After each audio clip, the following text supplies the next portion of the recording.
Hello नमस्कार, स्वागत है आपका वानखेड़े रिव्यू एंड एनालिसिस में। मैं हूं गिरीश वानखेड़े और मैं रेगुलरली रिव्यूज करता हूं फिल्मों के, वेब सीरीज के और डॉक्यूमेंट्रीज के। आज की रिव्यू का टाइटल है हसीन दिलरुबा, जो कि Hindi mystery thriller feature film है और ये स्ट्रीम हो रही है नेटफ्लिक्स पर 2 जुलाई 2021 से। Behind every successful man there is a woman.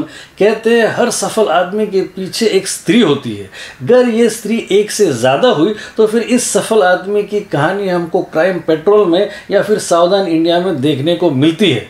वैसे ही अगर एक स्त्री पर मरने वालों की संख्या एक से ज़्यादा हुई तो ये स्त्री तो हवा में उड़ती ही है, लेकिन इनमें से किसी एक को तो वो देवदास बनाकर ही छोड़ती है। अब ये देवदास भाई साहब जिसकी वजह से दारू पीते हैं, वो किसी और की वजह से अचार खाती है। और फिर अगर ये हसीन हो तो फिर ये जवान जाने मन हसीन दिलरुबा न सिर्फ उसको चूना लगाती है बल्कि उसके साथ साथ कई लोगों को भी चूना लगाती है। ये हसीन दिलरुबा जब कहानी के पात्रों को चूना लगाए या उनको धता बनाए तो वहाँ तक तो ठीक है, लेकिन यही हसीन दिलरुबा जब दर्शकों को बेवकूफ़ बनाने की असफल कोशिश करती है तो ना सिर्फ उस पर दया आती है बल्कि नेटफ्लिक्स जैसे इस महान प्लेटफॉर्म पर भी फूल बरसाने की इच्छा प्रबल हो जाती है। जरा सा अवलोकन करेंगे तो पता चलेगा कि मिस्ट्री थ्रिलर का ये जॉनर बड़ा ही पॉपुलर है सारी दुनिया में, और इस जॉनर की हॉलीवुड की सबसे बेहतरीन फिल्मों में से द यूजुअल सस्पेक्ट्स, फिर है शटर आइलैंड और गॉन गर्ल। फिर हमारे देश में भी वो कौन थी और मेरा साया से लेकर कहानी, तलाश और दृश्यम तक हम ठीक ठाक करते आए हैं। इनमें ज़्यादातर फिल्में या तो हॉलीवुड से इंस्पायर्ड रही है या तो फिर रीजनल सिनेमा से। वैसे इस जॉनर में हमारे इंडियन अल्फ्रेड हिचकॉक है, श्रीराम राघवन, जिनकी फिल्में एक हसीना थी, जॉनी गद्दार और फिर अंधाधुन इस जॉनर की सबसे सक्सेसफुल फिल्मों में से है। इन फिल्मों के अलावा कई बार इस जॉनर में हमने मुंह की भी खाई है। मिस्ट्री थ्रिलर्स को क्यों इतना कंफ्यूजिंग और बोरिंग बनाया, इसकी भी अपनी एक अलग ही मिस्ट्री है। द बॉडी थी जिसमें इमरान हाशमी थे, फिर थी 3 जिसमें अमिताभ बच्चन थे, फिर थी रॉय जिसमें रणबीर कपूर थे, और इन तीनों फिल्मों में इतना कन्फ्यूजन था कि दर्शक बिना किसी कन्फ्यूजन के घर पर ही रहे, वो थिएटर तक गए ही नहीं। वैसे इन्हीं तीनों असफल फिल्मों की श्रेणी में है हसीन दिलरुबा, जिसको देखने के लिए तो हमको थिएटर्स में भी जाने की जहमत नहीं उठानी पड़ती क्योंकि ये डायरेक्ट OTT रिलीज है। इस फिल्म को हम अपनी घर की 4 दीवारी में ही देखकर अपने बाल नोचकर या फिर अपना सर पकड़कर या तो फिर जोर जोर से गालियां देकर अपना फ्रस्ट्रेशन जाहिर कर सकते हैं। इस फिल्म में कहानी के नाम पे जो कुछ है उसमें एक दिल्ली की लड़की है जो ज्वालापुर नाम के एक छोटे से शहर में रहने वाले एक सीधे साधे इलेक्ट्रिक इंजीनियर से ब्याह करके आई है, और वो आते ही इस हस्बैंड की रैगिंग ले लेती है। अब ये बेचारा हस्बैंड प्री मैच्योर इजैकुलेशन से ग्रसित है और ये मोहतरमा अपना पल्लू गिरा गिरा कर उसका ध्यान खींचती रहती है। अब ये हस्बैंड उसकी इन करतूतों से एक्साइट होने ही वाला होता है कि वो सुन लेता है कि वो अपने पल्लू गिराने वाली बातें अपनी माँ और बहन के साथ शेयर कर रही है। अब इससे इस हस्बैंड को गहरा आघात लगता है और वो रूठ जाता है। गजब है उसके रूठने का कारण भी, और फिर वो एक सैड सॉन्ग के बैकग्राउंड में अपनी पत्नी की तरफ ध्यान न देकर एक बुरे हेयर कलर वाले दोस्त के साथ शराब पीना शुरू कर देता है। फिर उसके घर में उसका एक कजिन आ जाता है जो चाल ढाल से आवारा है और डील डॉल से उससे बेहतर है। अब उसे देखकर इस मोहतरमा के तन और मन में फुलझड़ियां जलने लगती हैं और वो किसी सूखे पत्ते जैसी इस आवारा बॉडी बिल्डर की बाहों में आ जाती है। तालियां।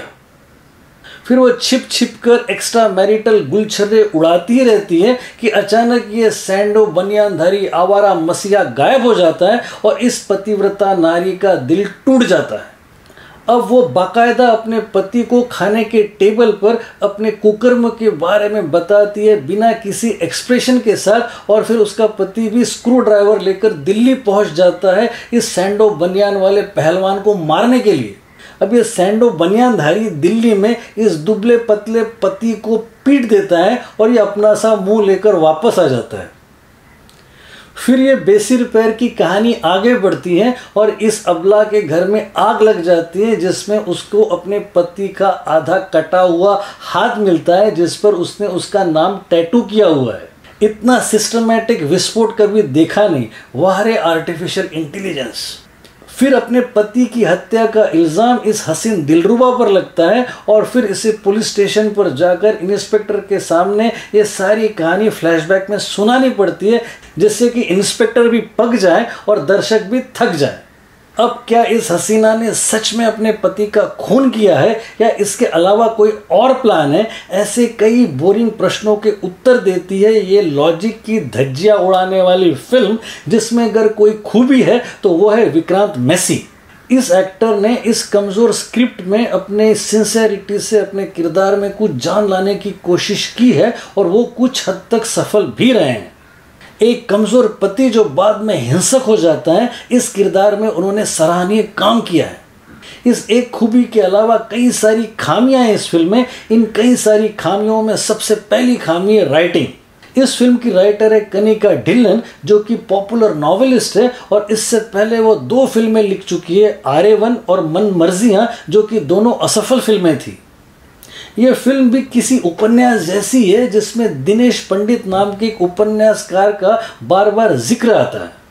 हमारे यहाँ सामाजिक उपन्यासकारों में गुलशन नंदा थे, जिनके उपन्यासों पर बनी थी नीलकमल, काजल और कट्टी पतंग जैसी सक्सेसफुल फिल्में। और फिर कुछ क्राइम थ्रिलर उपन्यासकारों के बड़े नाम रहे हैं, जैसे कि वेद प्रकाश शर्मा, ओम प्रकाश शर्मा और सुरेंद्र मोहन पाठक। इन उपन्यासकारों के उपन्यास इस फिल्म की राइटिंग से बेहतर है। इस फिल्म की राइटिंग में कई सारे लूपहोल्स है, जिसमें बड़ा ही ऑर्डिनरी स्क्रीन प्ले है और कैरेक्टर्स बड़े ही रूटीन है। दूसरी खामी है डायलॉग्स। इस फिल्म में सास बहू से कहती है कि क्या तुम रात भर सांप सीढ़ी खेलती रहती हो कि दिन में तुमको पल्लू गिराना पड़ता है। फिर नायिका तो पुलिस स्टेशन में ये कहती है कि संबंध तो मानसिक होता है, शारीरिक तो संभोग होता है। वाह, इतने सस्ते आत्मज्ञान से ओतप्रोत वाक्य कोई कैसे लिख सकता है? कौन है ये लोग, कहाँ से आते हैं ये? तीसरी खामी है डायरेक्शन। इस फिल्म को डायरेक्ट किया है विनील मैथ्यू ने, जिन्होंने 2014 में डायरेक्ट की थी हंसी तो फंसी। उस फिल्म में और इस फिल्म में एक ही चीज कॉमन है और वो है बिलो एवरेज डायरेक्शन सेंस। चौथी खामी है म्यूजिक।